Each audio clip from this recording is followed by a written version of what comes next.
won't just be cold, it'll be the coldest night and morning of the season. We'll show you the numbers you wake up to ahead of a steady warm-up. And with another freezing night ahead, we take a look at the city of Austin's changes to its overnight cold weather shelters for an update on the impact of those changes. Limiting artificial intelligence when it comes to your health insurance claims, the effort to make that happen across Texas. Well, first tonight, a live look at the roads as we deal with another freezing night. The snow is gone, but there is still a chance for some icy spots on the roads overnight and tomorrow. Now remember, elevated overpasses like this at 183 in Mopac will likely freeze first, but you won't have to deal with any of this snow piling up on your car like this in Dripping Springs. Also, some other places got just enough snow to build a tiny snowman, just like Debbie Moore in Johnson City. And when it snows, you have to add a little Texas flair on the snowman, a perfect setting for a picture with the dogs as well. Okay, Christopher Orton and his family took advantage of the temperatures to do a little cold plunge in their backyard. That was in Granger. And then with no school today, children in Northwest Austin hit the Murchison Middle School hill for some old-fashioned sledding. Only 2 school districts in the Austin area decided to go on a 2-hour delay tomorrow. That's Lexington ISD and Blanco ISD. The rest of the school districts are back to normal hours. For any new updated delays or closures as they come in, just check our tracker at KXAN.com. All right, let's get right to Chief Meteorologist Nick Bannon, because we're already in the 20s out there. Yeah, the wintry weather as far as precipitation is gone, but the cold is still here. And in fact, we think tomorrow morning is going to be the coldest morning of the season. If you haven't had to drip your pipes the last couple of weeks, drip your faucets, I would do it tonight.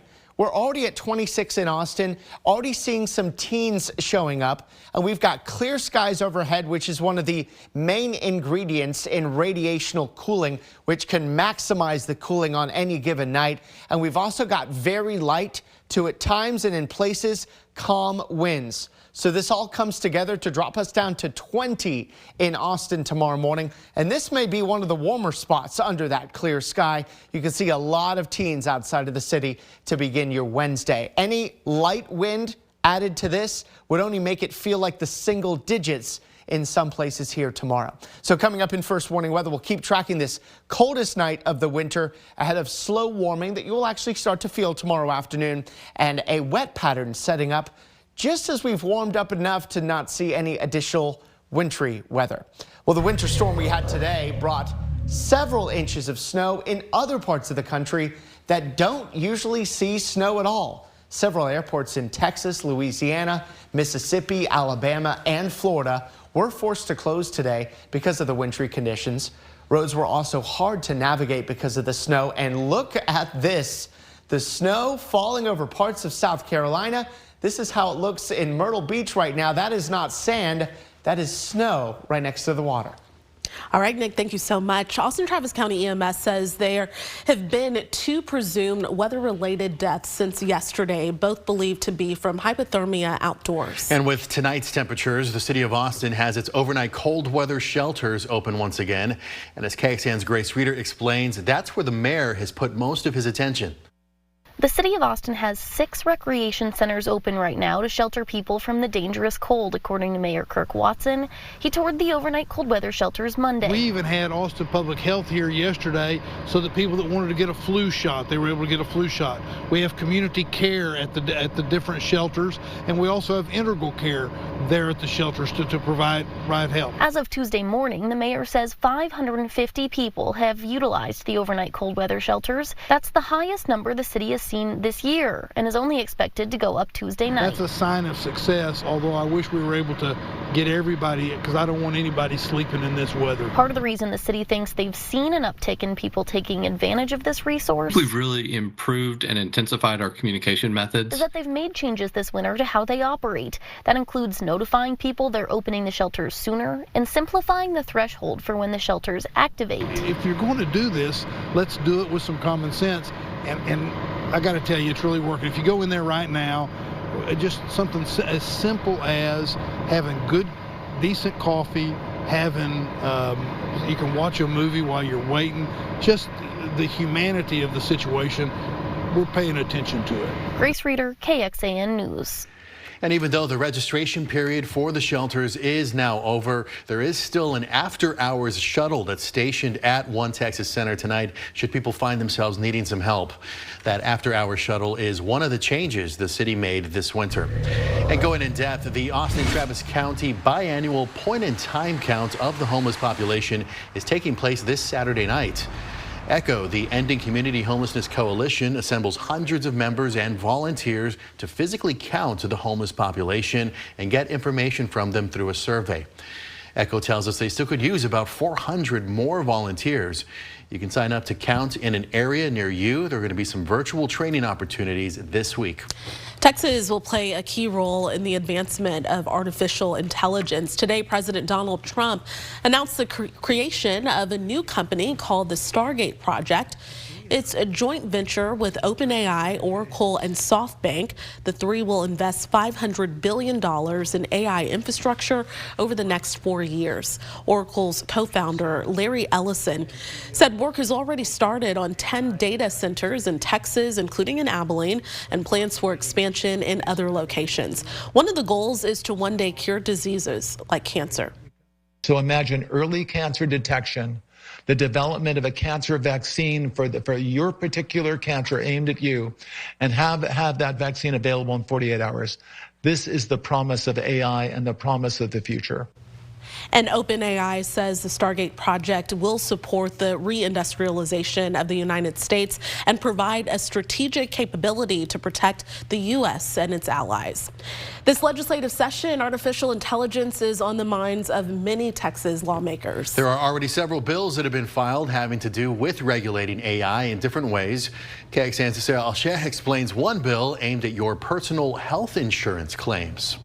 The main way that I've heard AI being used by insurance companies is to review claims using AI in order to automate aspects of that process. Dr. Samantha Shorey, an AI expert with the University of Pittsburgh, researches how this cutting-edge technology is transforming our lives, and that includes adoption by the health insurance industry. The other thing that AI can be used to do is make decisions about whether or not a claim, for example, might be approved or denied, or sent back to the beginning of the queue. This type of use now attracting the attention of the Texas legislature. Senate Bill 815 would prohibit health insurance companies from using AI to determine medical necessity on behalf of patients, stopping them from using AI to delay, deny, or modify claims. In October, a report from the U.S. Senate Permanent Subcommittee on Investigations showed the nation's insurers have been using AI-powered tools to deny some claims from Medicare Advantage plan subscribers. The Texas Department of Insurance told KXAN it's aware of the increased use of AI tools by some health plans to process and approve claims more efficiently, but, quote, "We're not aware of any plans that are using AI to deny claims, which would clearly violate existing requirements. State law requires Texas licensed healthcare professionals to review claim denials." Ultimately, Shorey says this bill and others like it could set the precedent for legislation across the country. Texas is a laboratory for technology development. And so if they can set the tone for what responsible regulation looks like, a lot of other places are going to follow suit. Sarah Alsheh, KXAN News. The American Medical Association also is keeping its eyes on artificial intelligence usage. In June of 2023, the AMA adopted a policy calling for more oversight of AI in prior authorization. The new policy called for insurers to require a human examination of patient records prior to a care denial. Well, another wildfire has just flared up tonight in Southern California. It's scorched about 38 acres so far. This is happening right now in Riverside County. Fire officials say at this time, though, this fire is not threatening any structures. New tonight, federal agencies have until tomorrow afternoon to put all diversity, equity, and inclusion staff on paid leave. That's according to a memo from the Office of Personnel Management as part of the transition to the Trump administration and an executive order signed yesterday. The memo also says agencies must develop plans to lay off this DEI staff and take down all federal DEI-focused web pages. People convicted in the January 6th insurrection at the Capitol are still being released tonight from prisons around the country. We told you last night President Trump issued roughly 1,500 pardons in connection with that deadly attack on the Capitol. And among them, the founder of the Oath Keepers militia, Stuart Rhodes, who was from Granbury in North Texas. Today, he told reporters the president did the right thing. It's a good day for America that all the wrongs are being undone. So none of these people should have been here in the first place. Now, Rhodes was serving an 18-year prison sentence for seditious conspiracy and other charges related to the Capitol riot. Ross Ulbricht, the former Austin area man known for setting up the infamous Silk Road online drug selling site, just secured a pardon from President Donald Trump. And the president made the announcement on Truth Social, saying he called Ulbricht's mother to deliver the news, writing, quote, in honor of her and the libertarian movement, which supported me so strongly. It was my pleasure to have just signed a full and unconditional pardon of her son, Ross. On the campaign trail, then candidate Trump promised to commute Ulbricht's sentence if elected. Ulbricht, a 2002 Westlake High School graduate, was sentenced to life in prison almost a decade ago. During his sentencing, the judge cited 6 deaths that resulted from drugs purchased on his website and multiple people Ulbricht solicited to have killed. People in one North Austin neighborhood are hoping police can catch a woman seen on camera stealing packages from several houses in broad daylight right around Christmas time. And KXAN's Brianna Hollis introduces us to one of the victims and digs through theft data from the past holiday season.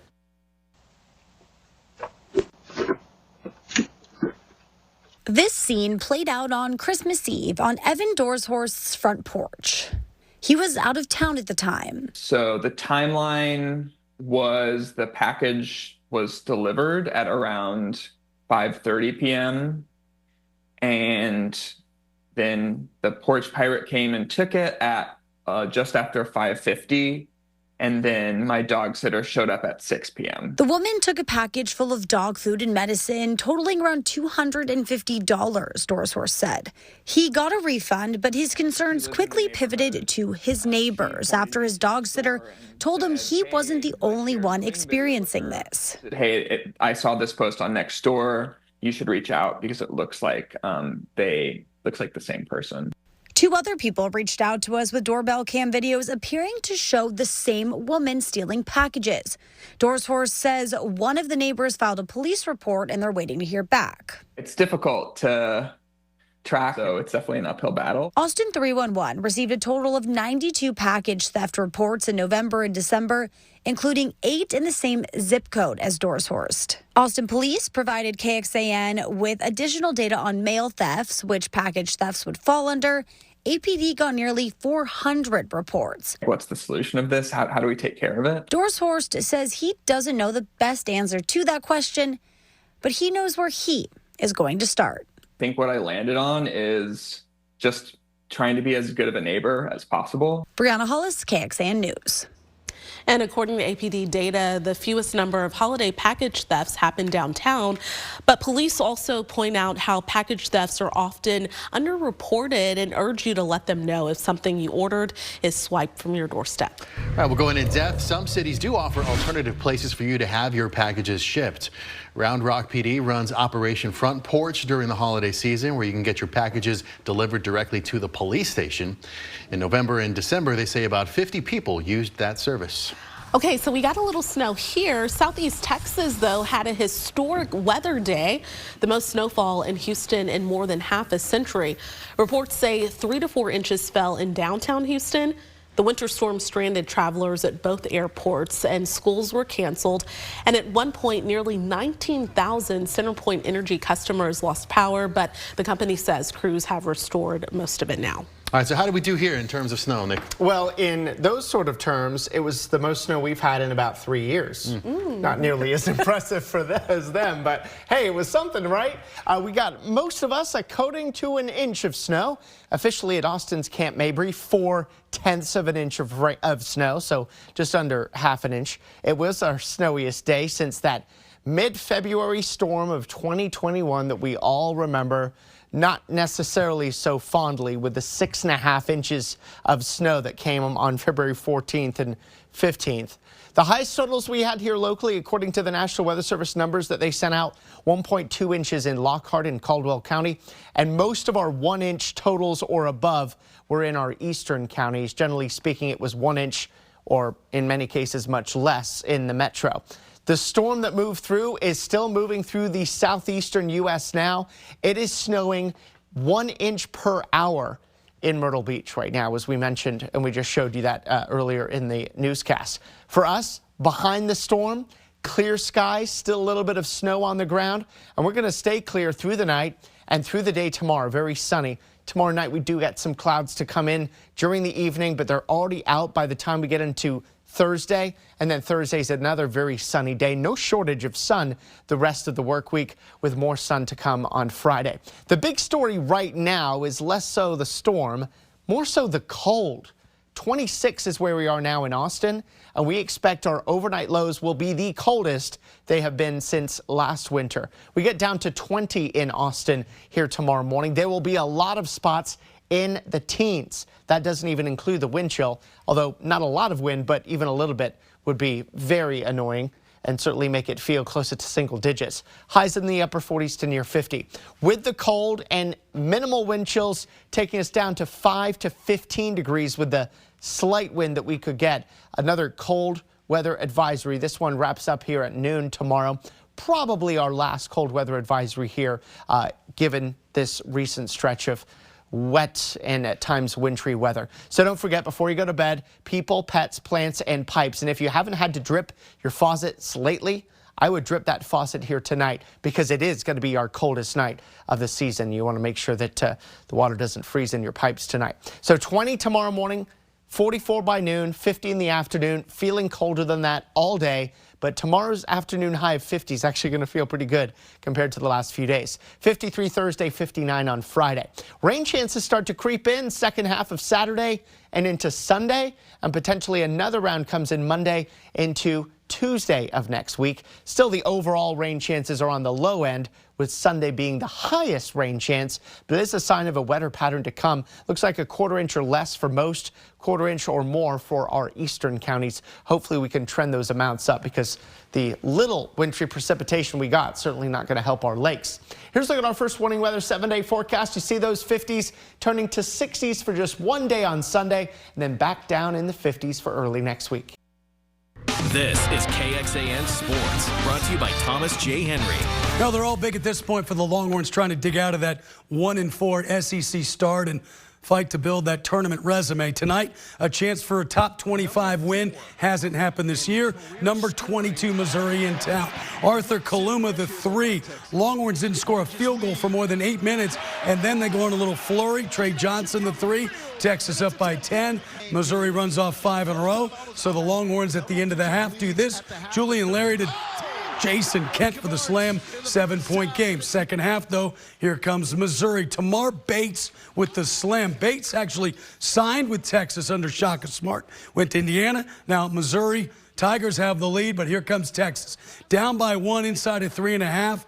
And that is Caden Shedrick with the bucket, actually about 3:40. Then 2 minutes to go. Longhorns up 4. Arthur Kaluma, a double-double, big bucket right there, takes it to 6. Trey Johnson only had 3 field goals, 3 of 15, but a huge one right here. Longhorns get the win, so they do get that second win, and they get win over a ranked team for the first time this year. And now another ranked team. Saturday, the Aggies. Second go-around against A&M. That's Saturday afternoon at Moody. Thursday night at Moody, Texas will try to make it 3 in a row. The women won it against Maryland yesterday, and Madison Booker was outstanding. 28 points, 20 in the first half. She is the SEC Player of the Week. Baseball around the corner. Longhorns a couple of third-team preseason All-Americans by D1 Baseball. Jalen Flores coming back, the shortstop, 340 last year, 18 homers, 56 RBI. Max Ballou, last year's Big 12 Player of the Year. hit .329, also 18 homers. All Longhorns open up against Louisville and Arlington on Valentine's Day.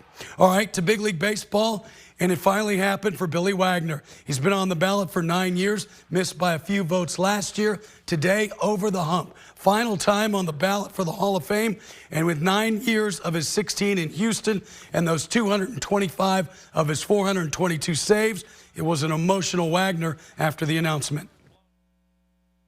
How emotional was that phone call for you to wait this long to get the news you've been waiting for? Well, if I get through this interview without crying, it'll be amazing. But, I mean, you know, I don't even know how to express it. From Southwest Virginia, I mean, when I think about what I represent from Division III to Southwest Virginia to state of Virginia, you know, it's such a blessing. You know, I mean, there's so much that goes, it's involved in this than just me. I mean, my wife being pretty much throwing every pitch with me and being involved in every step through college and minor leagues. You know, there's just so much that I'm grateful for. Yeah, what a day for him. For more sports, you can always go to KXAN.com.